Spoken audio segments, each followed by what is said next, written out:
Live in Western Oregon, this is NBC 16 Today. Good morning and happy Monday. I'm Lily Taylor. We'll get to our top stories in just a moment, but first let's check in with Chief Meteorologist John Mayer, who has a first look at our weather this morning. Well, yesterday certainly brought the rain back into the forecast out there, really all across the entire state. In fact, we were looking at rain totals right around a quarter of an inch or less for most spots, but did have a couple of areas that overperformed a little bit down in Douglas County. Roseburg picking up nearly a half inch. And so far this morning, we've continued to see that rain adding up there down to the south, about another third of an inch already this morning. What we're beginning to see, though, is an end in sight. The bulk of this active weather starting to ease up. We're beginning to see all of this pushing its way further and further to the north. And by the time we get into the afternoon, there's a good chance that we begin to see a little bit of a drying pattern settling back in. So how long will we manage to keep that wet weather out of the picture once we finally do dry back up? Well, more on that in your full forecast coming up in just a bit. All right, thank you, John. Now let's get a check on the roadways with our live shot buddy. LSB is currently on Interstate 5, driving northbound on the freeway, coming up on the Highway 105 126 exit. As you can see from his windshield wipers going, it's a wet start out there. Some heavy rain is causing some high water in spots, so make sure you keep an eye on that. We do have an accident report at Walton Lane and Ashbury Drive in Eugene, blocking an intersection that has two vehicles involved. Unknown injuries at this time, but officials are on scene, so we'll work to learn more as the morning goes on. But as you're heading out the door, just make sure you give yourself a few extra minutes for those wet roadways as we have a dark start this Monday morning. Thank you, LSB, for that check-in. In a major reversal overnight, President Trump is now calling on House Republicans to vote to release the files on notorious sex offender Jeffrey Epstein, writing, quote, "We have nothing to hide," after previously dismissing the push as a hoax by Democrats and slamming Republicans who support it. As NBC's Alice Barr tells us, the House is set to vote this week to release any documents it has in the case. As the House prepares for a vote this week aimed at forcing the release of the Jeffrey Epstein files, President Trump changing course overnight, posting Republicans should vote to release the files because we have nothing to hide. The president has long opposed the push that he's called a hoax by Democrats. They're using Jeffrey Epstein as a deflection from the tremendous success that we're having as a party. While also condemning Republicans who back the bill, including Congresswoman Marjorie Taylor Greene, a longtime ally. She says she's faced threats after his recent criticism. Marjorie Taylor Greene, I don't think her life is in danger. Frankly, I don't think anybody cares about her. The president, who was once friends with Epstein, denies any wrongdoing and has never been charged in connection with Epstein's sex trafficking crimes, now saying he does not care about the files' release and wants Republicans to get back on point, as the Republican and Democrat leading the charge in the House reject claims of partisanship and predict the vote will pass in a landslide. I think we could have a deluge of Republicans. What we're asking for is justice for those survivors. So it's not about Donald Trump. Survivors of Epstein's abuse preparing to rally at the Capitol this week, urging lawmakers to remember their stories.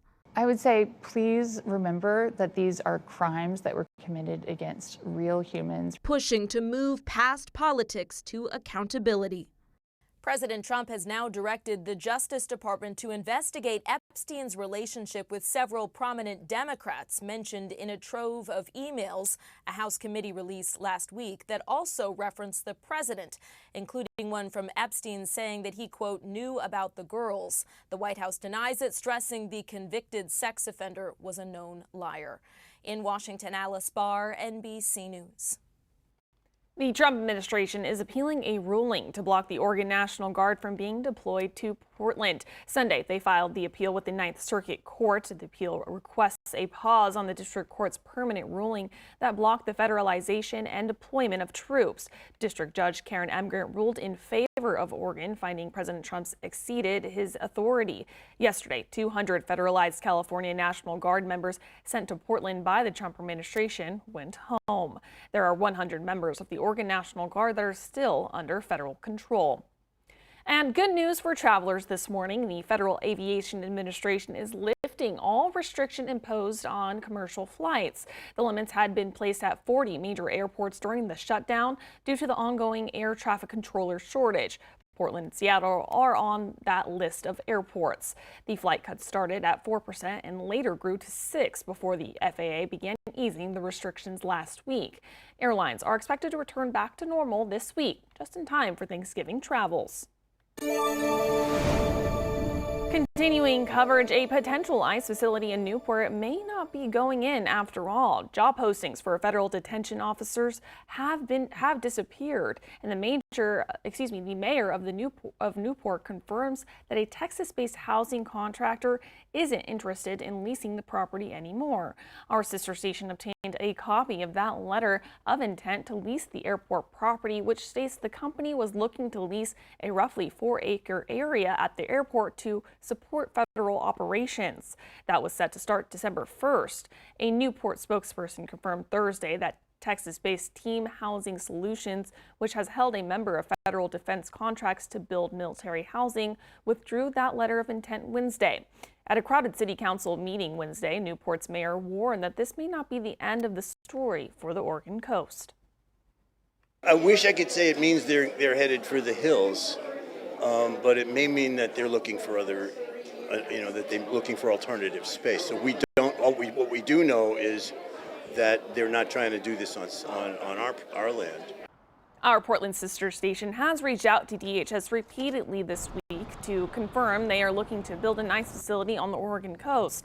We have not received a response. City and state leaders also say they've been unsuccessful in getting concrete answers from federal agencies. And the Eugene Airport is moving forward with plans to expand Concourse A after a court injunction allowed 2 of the 4 Federal Aviation Administration grants to be signed. The city of Eugene missed the deadline in April to execute a $5 million FAA Airport Terminal Program grant because it stated they would have to cooperate with ICE. The airport says it was unable to sign the grant agreement due to language that conflicted with Oregon Sanctuary Promise Law. Now, the airport has the funds back, but says they've lost $400,000 because the Department of Transportation decided not to fund energy-related projects. When we got our new grant agreement language, it included some language in there regarding ICE that was in violation of state law. And so working with the city attorney's office, entered a court process and were able to get some injunctive relief to then be able to redline that language out. Stefan says it was important to complete this expansion due to how crowded the airport has become. The $21.5 million Concourse A expansion is set to start in spring of next year. The expansion will add 7,000 square feet to an underutilized connector bridge and an ADA emergency exit lift. A Eugene police officer was injured Friday and 3 patrol cars damaged after a high-speed chase near Autzen Stadium. EPD says it all started when an officer tried to pull over a reckless driver near Valley River Center around 3 p.m. They say when the driver failed to stop, it kicked off a chase involving multiple EPD units that stretched into game day traffic near Autzen Stadium. Authorities say a passenger got out of the suspect's vehicle on MLK Boulevard but was detained after a foot pursuit. EPD officers then executed a forcible vehicle stop, pinning the suspect's vehicle near MLK and Garden Way, detaining the 46-year-old male driver of the truck and a second passenger. The driver was taken to EPD headquarters for further investigation. Charges are pending. The injured officer was transported to a local hospital with non-life-threatening injuries.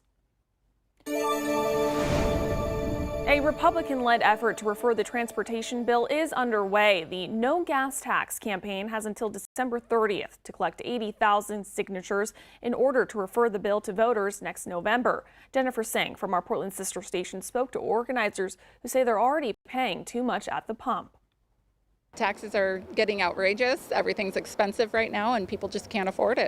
Darcy Stanley is one of thousands of volunteers across Oregon collecting signatures to put transportation tax increases on the November 2026 ballot. And how many signatures signatures did you gather today? Almost 300. Starting next year, the transportation bill will increase the state's gas and payroll taxes, as well as title registration fees, to help fill a major gap in what ODOT has called an operations and maintenance funding crisis. But opponents say the cost is too much.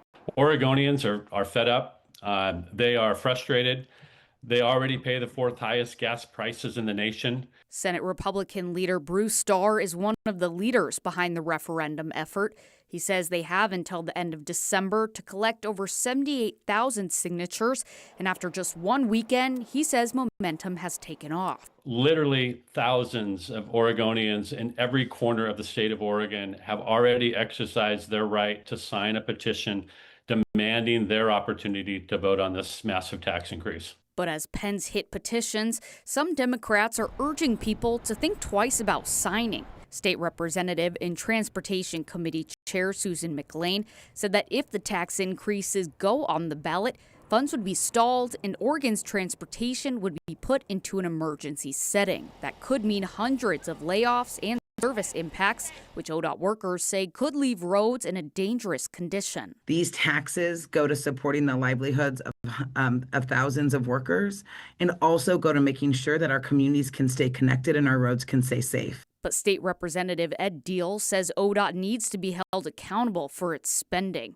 He says putting the tax increases on the ballot would force both parties to take a hard look at the department's budget. It will take legislative action, and frankly, it's up to the governor. If there's layoffs, that's not on us and not on the referendum. That was Jennifer Singh reporting. Our Portland sister station has reached out to Governor Kotek's office over the weekend for comment about the signature collection going on right now. We will let you know as soon as we get a response.